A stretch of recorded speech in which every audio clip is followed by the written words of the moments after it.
নমস্কার বন্ধুরা, আজকে পটলের একটা রেসিপি করব। তার জন্য সবার প্রথমে কড়াতে আমি তেল দিয়ে দিই। আর পটলগুলো দেখুন এরকমভাবে কেটে নিয়েছি, আর এখান থেকে এরকম করে একটু চিড়ে নিয়েছি, আর মধ্যেখান থেকে একটু চিড়ে নিয়েছি। তেল গরম হয়ে গেছে, পটলগুলো এখানে নুন দিয়ে পটলগুলো দিই।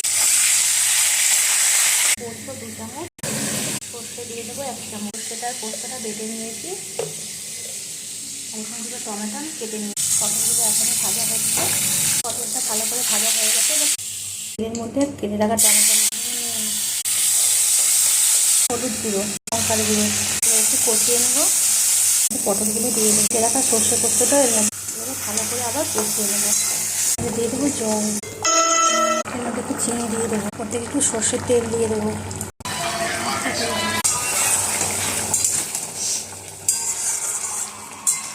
হয়ে গেছে, এবার এটা নামিয়ে